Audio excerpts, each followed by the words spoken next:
pour certains experts, d'ici quelques années, on verra la première licorne qui sera simplement gérée par une seule personne qui managera une armée de bots sur le web.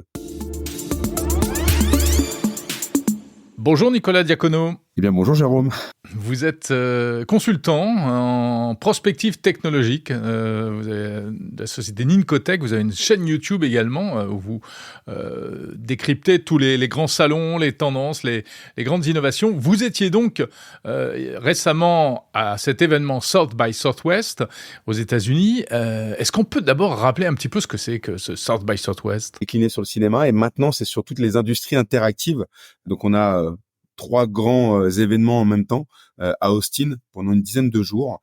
Et moi, je couvre particulièrement le track interactive qui est vraiment sur, comme le dit l'organisateur Hugh Forrest, c'est le cycle de conférence qui permet de vous projeter dans les 5 prochaines années sous l'angle de la technologie. Alors cette année, c'était quoi de quoi on parlait? Quelles étaient les grandes tendances? Bon, il n'y a pas de surprise, hein. On a beaucoup parlé d'intelligence artificielle, mais c'est pas nouveau en fait. À South by, il faut savoir que depuis 5 ans, on en parle beaucoup à South by sur les dangers, les risques, la montée en puissance des grands acteurs, des GAFAM, ainsi de suite. Et cette année, évidemment, on a été encore plus loin. Et je vais mentionner la papesse de la prospective technologique qui s'appelle Amy Webb, qui évidemment chaque année à South by vient faire le show avec son rapport du Future Today Institute, dont elle est la fondatrice. Et forcément, elle parlait de l'IA, mais tous, le MIT est venu présenter ses tendances. Forcément, on parle d'IA, mais aussi de spatial computing. Voilà, tous les grands acteurs, donc beaucoup d'IA, mais à tout va, positif, négatif, neutre.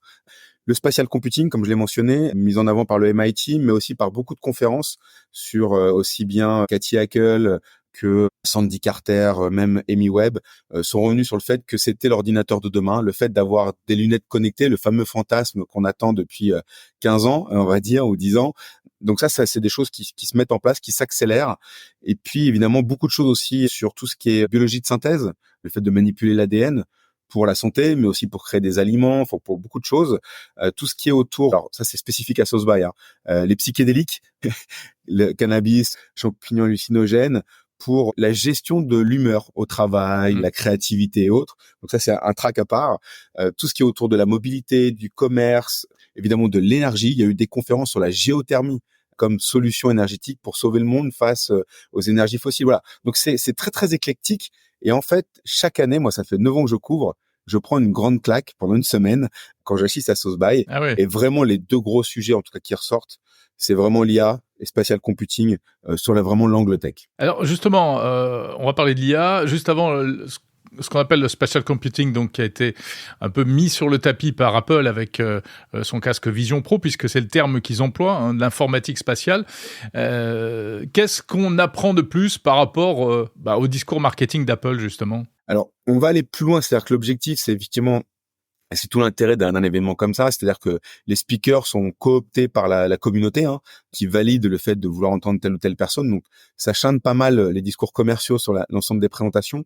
Et ce qui ressort, c'est qu'on va avoir une fusion, on va dire, effectivement, de ces devices connectés. Amy Webb a parlé de face computer, d'ordinateur facial qu'on aura devant les yeux, avec l'IA. Et en fait, potentiellement, à terme, ça veut dire que l'interaction qu'on aura avec notre environnement ne passera plus fondamentalement avec nos yeux humains et notre smartphone, mais directement via ce device connecté qu'on aura devant nos yeux, device connecté qui va pouvoir traquer la dilatation des pupilles, qui va pouvoir traquer le regard, anticiper nos actions grâce à cette dilatation des pupilles. Voilà, ça va très très très très loin.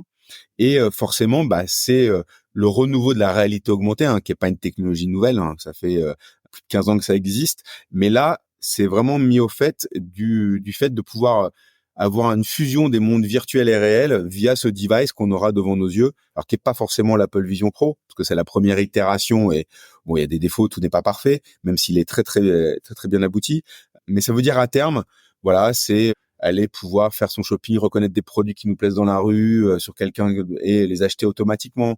C'est travailler sur le multitasking, comme on a vu des démos, des vidéos, où je vais pouvoir épingler plusieurs écrans, on va dire, dans ma maison en télétravail et travailler sur du multitâche.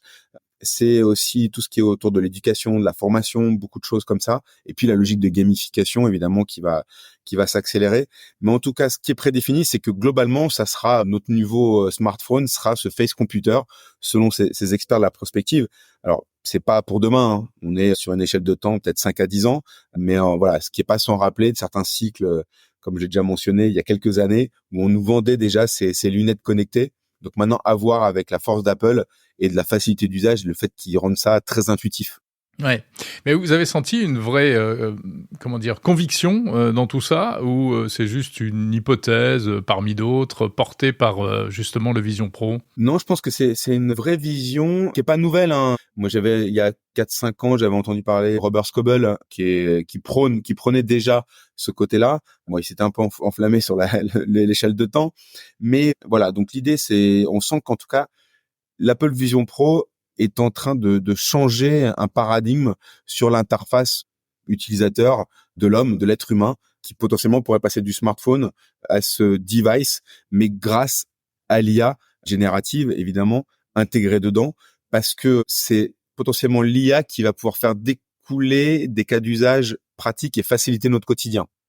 Quand je parle d'IA, c'est aussi bien du computer vision qu'effectivement ce côté IA générative, ou potentiellement à terme, ce qui ressortait chez certains experts, c'est qu'on pourrait créer son propre univers, un petit peu comme dans Black Mirror malheureusement, où on aurait notre propre écosystème, ce qui soulève aussi dans certaines conférences des questions sur le sentiment de solitude, parce qu'il faut savoir qu'aux États-Unis, 80% de la Gen Z émet en tout cas des sentiments de solitude, de dépression et autres. Et donc, quid demain si on est enfermé derrière un casque? Je pense que ce chiffre va monter en pic, et donc c'est des risques aussi sociétaux, voilà, enfin sur pas mal de générations. Donc il y a du bon et du mauvais évidemment, comme toujours, Donc à les plus jeunes. prendre dans ces sujets-là. Et alors, en matière d'intelligence artificielle, Nicolas Diacono, l'année dernière, c'était ChatGPT qui venait d'arriver. Cette année, on est déjà passé à autre chose avec la multiplication des services d'IA générative. Le futur vu depuis South by Southwest, c'est quoi? Alors le futur, il est assez pragmatique. On n'est pas vraiment sur l'aspect purement technologique, de savoir combien de tokens, la puissance de calcul, enfin bref tout ça. Même quand bien même, on a eu la boss de AMD qui est venue parler lors de South By. Donc les processeurs. On est vraiment sur des cas d'usage, sur l'organisation. Par exemple, Yann Bierkraft est revenu sur le fait que c'était la fin des experts dans les entreprises. C'est-à-dire qu'on va avoir des généralistes qui vont être des maîtres de bots, qu'ils vont envoyer faire des mini-tâches pour le travail qu'on va leur soumettre, et on va rentrer de plus en plus vers des hyper généralistes qui seront des bot managers et des IA managers en fonction des tâches qu'on va leur allouer, qu'on va leur demander de réaliser. Et il y avait également une conférence, 3-4 conférences qui sont venues sur ce sujet-là.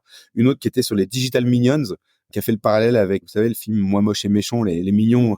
En gros, c'était sur les bots, c'était assez drôle, puisqu'il disait, voilà, pour lui, les bots, c'est comme les mignons dans le film. C'est-à-dire que quand on est surveille, tout se passe très bien, mais dès qu'on tourne le dos, les bots vont faire n'importe quoi. C'est un peu ça.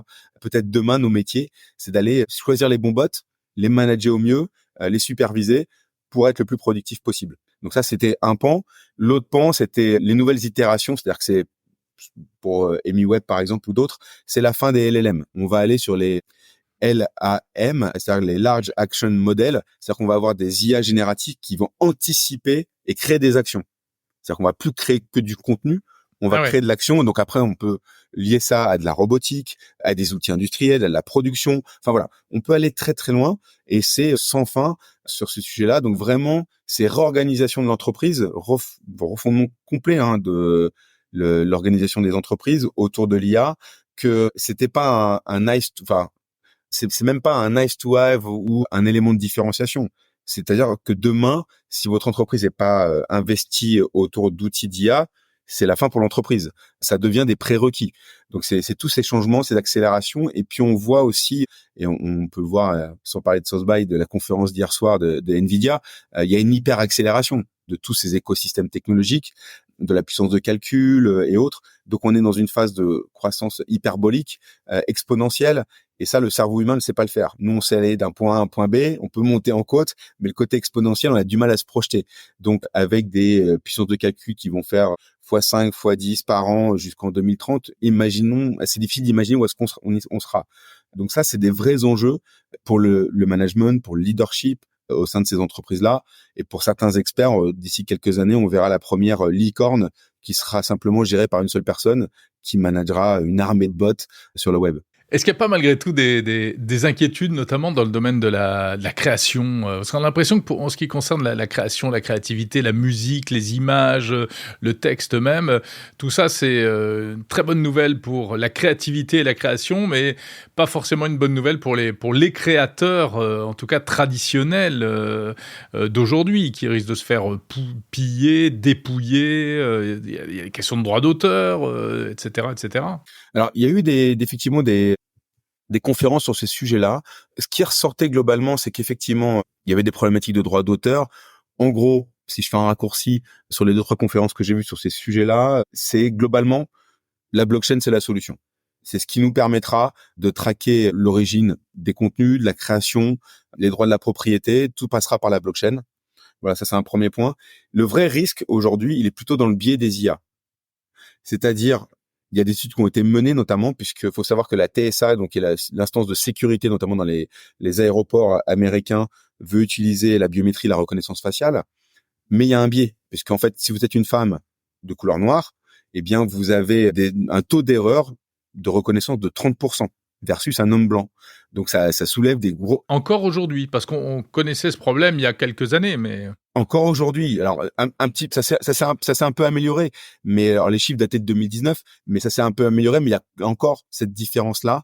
Donc il y a des vrais sujets sur les biais intégrés dans l'IA, et les biais en fait ils viennent de la donnée qu'on donne évidemment à l'IA pour s'entraîner, mais aussi du design, de comment on pense ses produits, comment on pense son business, et c'est tout le sujet aussi de beaucoup de conférences, c'est autour du design, qu'il soit dans l'équité, l'inclusion à l'heure de l'IA, et que c'était le rôle des designers et d'intégrer le design aussi dans l'implémentation des outils de l'IA, justement pour éviter ces biais-là. Donc ça, c'était d'autres sujets. Donc il y a effectivement tous ces biais-là, tous ces risques-là, tous ces risques de dépendance aussi, d'asservissement, on va dire, du cerveau humain aux IA, puisqu'en fait, on va être dans l'hyper-facilitation d'accès au contenu, mais quid de la réflexion et de l'entretien de notre cerveau, justement par rapport à cette logique d'apprentissage, de retenir l'information, de calcul et autres. Voilà, et donc il y avait pas mal de sujets là-dessus, mais il y a aussi des choses positives comme l'usage de la reconnaissance sonore en Amazonie pour identifier les espèces, faire de la protection naturelle et identifier aussi quand il y a des coupes sauvages, puisque l'IA peut reconnaître des bruits de scie, de tractopelles et autres. Donc ça permet d'alerter les autorités. Donc il y a du bon, il y a du mauvais, il y a des risques, comme partout, rien n'est magique. Mais ce qui ressortait globalement, c'est que le problème, c'est pas la technologie, c'est l'être humain. C'est voilà, quel être humain, quelles sont les volontés de l'être humain derrière ces IA, leur objectif. Et ça, c'est le vrai sujet, parce qu'il y a aussi toute une forme de conférence autour de la politique, de la gestion humaine, des villes et autres. Et il y a beaucoup de sujets au Texas, parce que ça a lieu à Austin, sur l'avortement, évidemment, qui est banni dans cet état-là. Voilà, le droit des femmes, enfin bref, des minorités. Il y a des vrais sujets, en tout cas aux US, qu'on prend en compte sous l'angle de la tech et des risques associés à l'IA, parce qu'évidemment, faut savoir que au Texas, il y a quand même une forme de désinformation. Il y a des milliers de livres aujourd'hui qui sont retirés de certaines bibliothèques municipales pour des raisons purement politiques. Donc imaginez l'IA à des usages avec toute la montée en puissance des deepfakes, de tout ce qu'on peut voir sur les élections à venir.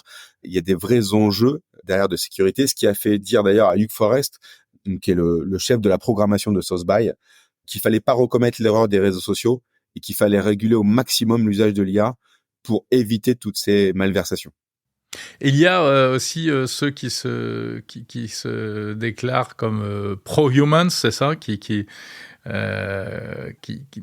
sont un peu le pied sur le frein par rapport à l'innovation en matière d'intelligence artificielle. Alors sur SourceBuy, pas tant que ça. On est plutôt, c'est plutôt une population qui est technophile, hein, mais on alerte sur les usages, sur les dérives de la technologie et des dangers de ces dérives-là. L'idée, c'est qu'effectivement, comme en gros, le biais majeur dans toutes les techs, c'est l'être humain, c'est se prémunir de tout ça et de demander des régulations, mais avec des gens et de former au maximum les élites, les gens qui nous dirigent, parce que, pour reprendre certaines conférences, il y a ceux qui nous dirigent, majoritairement des gens qui ne comprennent rien à la tech et qui font tout et n'importe quoi, et qu'il faudrait vraiment un protocole d'éducation à ce niveau-là. Et d'ailleurs, moi, j'étais agréablement surpris de voir des membres du gouvernement des Pays-Bas, présent à SourceBuy avec donc l'équivalent du secrétaire au numérique, et qui était là avec tout son cabinet pendant donc le vendredi au lundi pour couvrir SourceBuy, parce que c'est aussi pendant le week-end, et prendre son shoot, on va dire, de tech, de prospective, et ramener ça derrière au niveau politique. Je trouvais que c'était très intéressant d'avoir cette logique-là. Mais est-ce que vraiment aujourd'hui, ce sont les politiques qui sont déconnectés, ou ce ne sont pas dans certains cas les